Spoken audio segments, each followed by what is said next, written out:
What happens when someone makes you look bad in front of everyone? Here's how I got them back using smart planning instead of anger.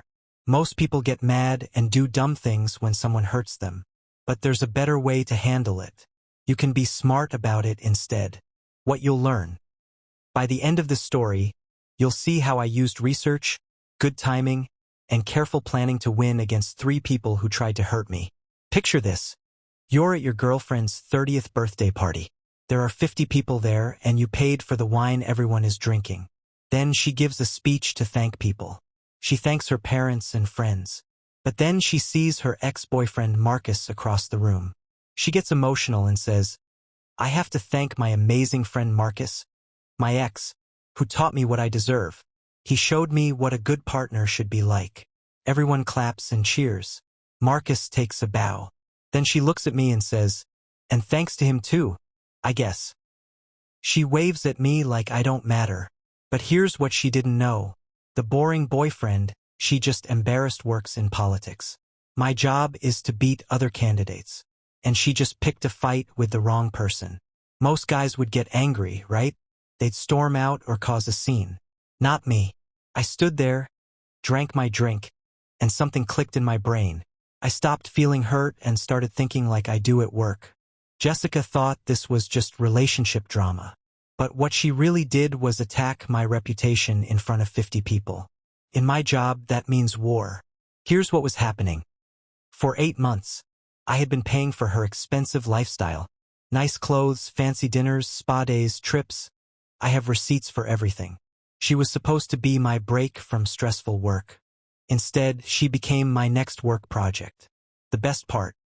While she was sleeping that night, I went to my office and made a complete plan to beat her and Marcus. Step 1.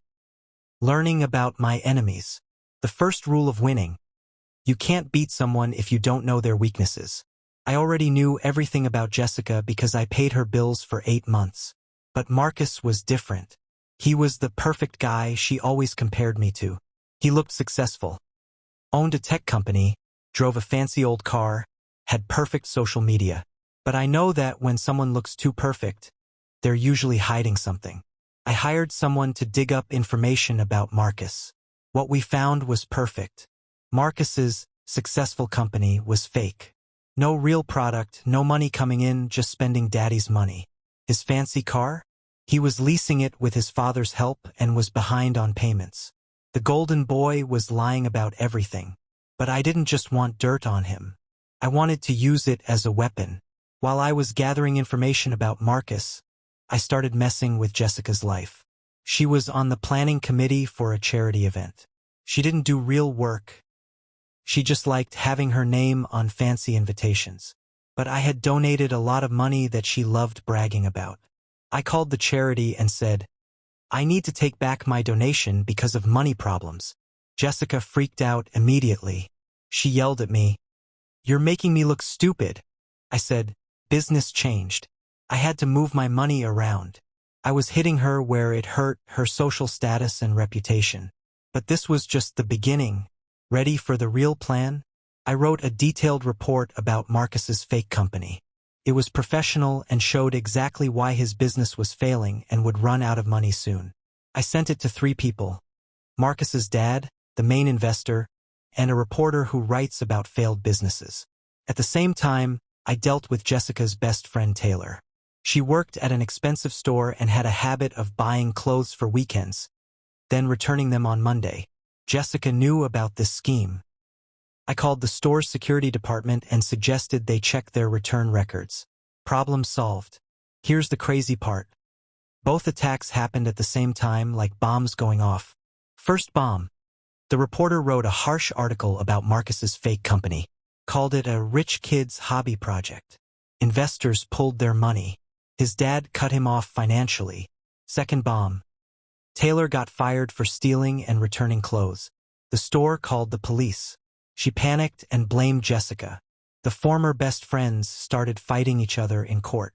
Marcus, now broke and embarrassed, broke up with Jessica to deal with his problems. Jessica's life fell apart in 1 week. She lost her social status, her best friend became her enemy, and her perfect ex turned out to be a fraud. And she had no idea I caused all of it. The smart part. She came crying to me for help, not knowing I was the one who destroyed her life. When she showed up crying and begging to stay because she had nowhere to go, I handed her a box with her stuff in it. Our deal is over. Time for you to find somewhere else to live. But the best part was still coming. She tried to tell people I was a heartless jerk, but her friends were gone, and I controlled what people heard about the story. My final move, I talked to the same reporter who wrote about Marcus. I made myself look like the victim who discovered lies and cheating. I didn't say Jessica's name, but everyone knew who I meant. When she came back one last time, completely broken, she finally figured it out. This was you. Everything. Marcus, Taylor, all of it. I said, I run political campaigns. You attacked me publicly. I treated it like work. You thought we were dating. I treated it like an election. And I always win. What happened after? Jessica moved back with her parents, broke, working as a dental office receptionist. Marcus is being sued by multiple people. Taylor is dealing with theft charges. Here's what makes this approach so powerful. Most people want revenge that makes them feel better right away. They want to see their enemy suffer immediately. But professional revenge is about controlling the whole story. It's about making your enemy destroy themselves while you stay invisible. The three main tactics I used. 1. Gather information, learn everything about your opponent. 2. Attack their support network, go after their friends and allies. 3. Control the story, make sure people hear your version of events. Remember this, Jessica saw a boring, safe boyfriend. She didn't understand that the quiet guy in the corner is often the one really in charge. She thought she was the star of the show. She never realized she was just my target. The most important lesson. The best revenge isn't what you do to someone. It's making them ruin their own lives. Every move I made just showed everyone who they really were. The quiet people are always the most dangerous. Don't forget that.